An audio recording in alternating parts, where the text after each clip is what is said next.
ka-baby loves! So, magandang araw sa inyong lahat. Today po ay araw ng linggo at magsisimba kami ni Eric. So, si Nana po ay maglilipat bahay na naman. Yan. Siya po ay uuwi sa amin, mga ka-baby loves. Doon daw muna ulit siya. Kapag malapit na daw ulit ang season ng pagtatanim ng mga mais. Dito naman ako. Yon. Magbakasyon daw muna siya ulit doon. Ito yung kanyang dala, mga ka-bebe labs. So, yung aking upo. Pinadala ko. And then, ito yung kadyos ang laman. Meron pa siyang bagoong. So, ito yung kadyos na huling ani niya nung nakaraan. Yan. Bali, meron pa akong upo doon. 2 piraso pa ang natira. Dahil walang ulam doon. Ayan yung pasalubong ni Nana.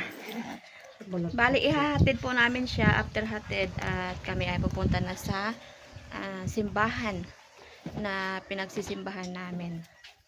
So, tara! Dito na kami, mga ka-baby loves, sa bahay.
Dahil maaga kami nakarating dito sa Rojas, kami po ay pumunta muna ng Tianggian dahil tuwing linggo pala ang Tianggi dito at yung aming church po ng umpisa ay mga 9 pa. So nakarating kami dito mga 8, kaya meron pa kaming 1 oras maggala-gala. So napabili pala ako ng orchids kasi gustong gusto ko yung mga orchids na bulaklak, mga ka-baby loves, kasi wala pa ako nun.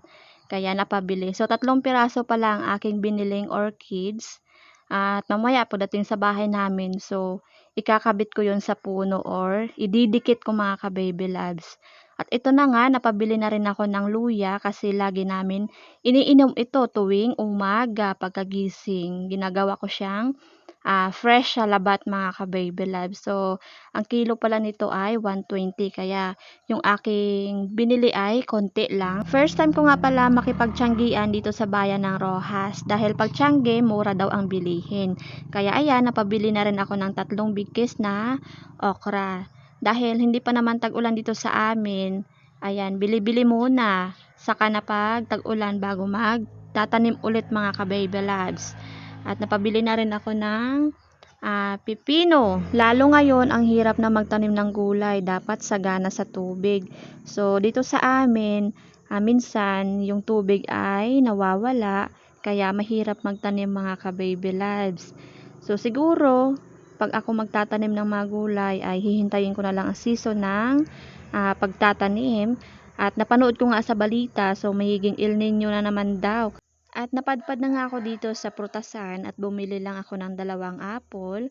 And then, sweet kiat-kiat daw ito, mga ka-baby loves. Yan, konti lang yung aking binili kasi ang kilo nito ay 100.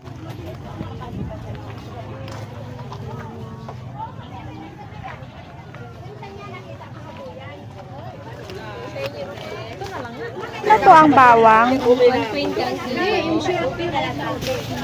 Ante.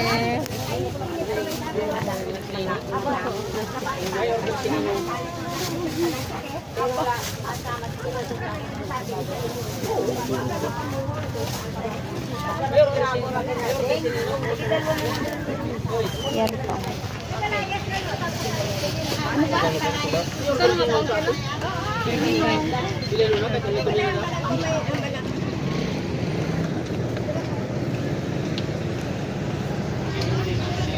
Nakabili na ako ng lemon ng kabaybelabs.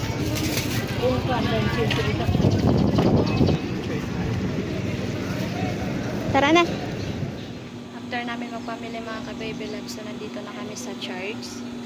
So pasok na tayo. Dito na kami sa loob mga kabaybelabs. Tapos na kami magsimba mga kabaybelabs. Uwian na.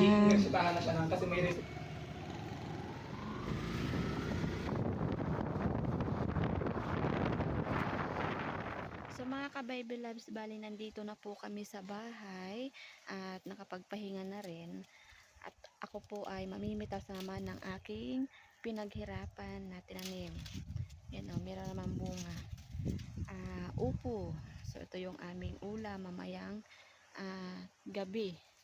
So tatlo ito ang bunga, kaso yung isa po ay binigay ko na kanina kay Nana para naman ay meron silang ulam doon sa amin. Yung isa naman doon sa pinakababa. So pakita ko sa inyo mga kabaybelabs. So ito po yung isa. Yan o. Pipitasin ko na silang dalawa at ibibigay ko po yung isa sa kabila sa kay Ate Jean para meron silang ulam. Matitikman na naman ang pinaghirapan. Libre ang ulam.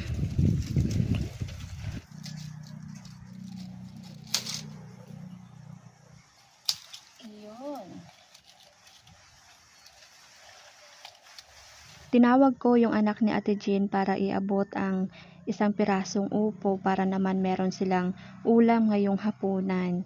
So dahil nga po na disgrasya si Kuya Ambet sa motor, kaya advice ko po sa mga nagmamaneho ng mga motor, so hindi lang sa motor, pati sa mga malalaking sasakyan, kailangan po natin mag-ingat at need po talaga natin mag-pray bago aalis sa bahay mga kabaybelabs, kasi ang disgrasya, so hindi natin alam kung kailan. Si Lord lang po ang nakakaalam nun mga kabaybelabs. Lalo ngayon, ang dami ko nang napapanood sa mga balita na laging disgrasya. At higit sa lahat, wag nang mag-drive kapag nakainom or lasing. Kasi minsan, meron din akong na-experience na kahit nag-iingat ka sa sarili mo, pero yung iba ay madadamay ka talaga mga kabaybelabs. Katulad sa iba, dahan-dahan lang yung pagmamaneho ng sasakyan, pero yung ibang sasakyan napakabilis at ayun, nasasagi or nag-overtake, kaya nagkakaroon ng disgrasya. Kaya lagi lang po tayo mag-iingat at lagi lang tayo mag-pray kapag aalis, kasi hindi natin alam ang buhay. Si Lord lang po ang nakakaalam sa buhay natin mga kabaybelabs kung kailan tayo kukunin niya. So meron niyang kasabihan, kapag oras mo na ay oras mo na talaga. At tapos ko na nga nahiwa yung upo mga kabaybelabs.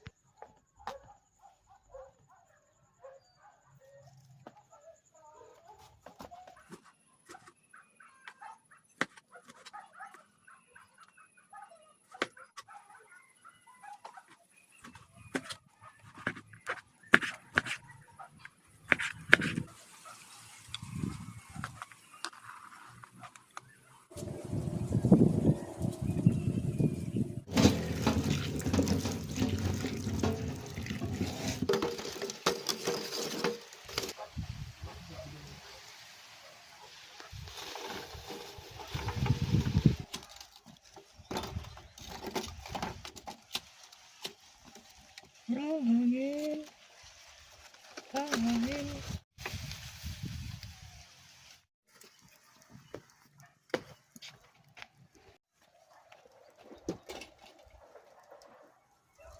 Start na ako magluto mga kabaybelabs. Gigisahin ko lang yung bawang. Mga ingredients.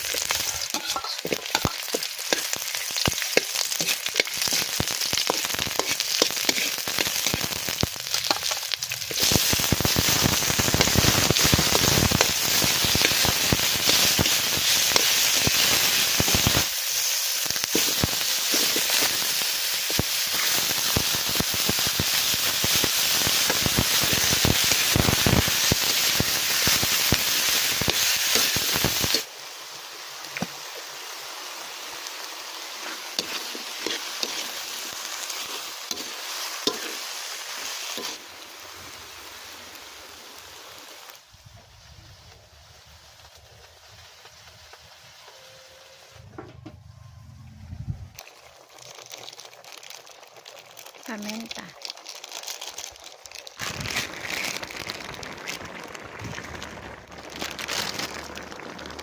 Patis. Yan, maya-maya ay kakain ulit kami ng hapunan. Wow. Maraming dapot ba?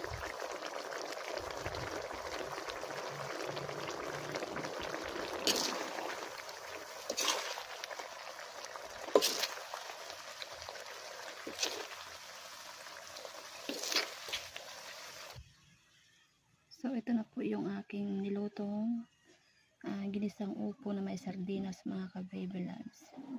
Panghimagas ay pakuan. Okay, mga ka-baby loves, so pray na tayo. Lord, salamat po sa lahat. Salamat sa pagkain na sarapan namin. Na pinagpalan nyo na po. In Jesus' name, amen. Kain po tayo, guys, mga ka-baby loves. Kain tayo. Hapunan. Ulan na to. Ano na matikin? Tikman mo.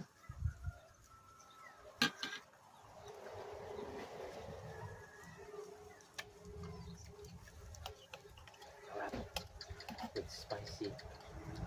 Kaso sigurado ito. Spicy pala yung ano, Nakakahilo ito. Bawal ito sa mga low blood. ang upo. Opo. Bawal pag walang ulam. Anong piliin mo?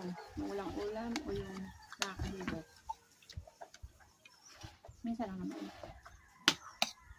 Bagay to sa mga high blood. No. Ayun. High blood na walang ulam. Blood ka sa dahil sa walang ulam. Usapang kung tao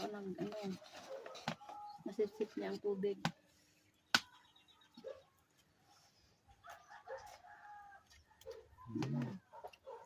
Kain tayo. Hapunan na. Tamis ang han.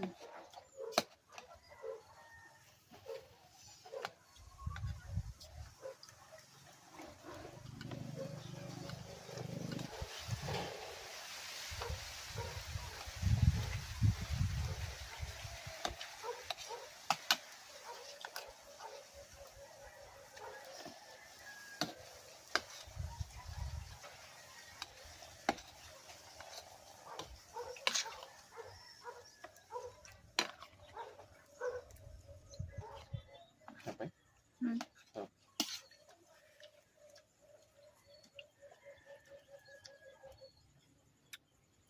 Bye at mga ka-baby yan.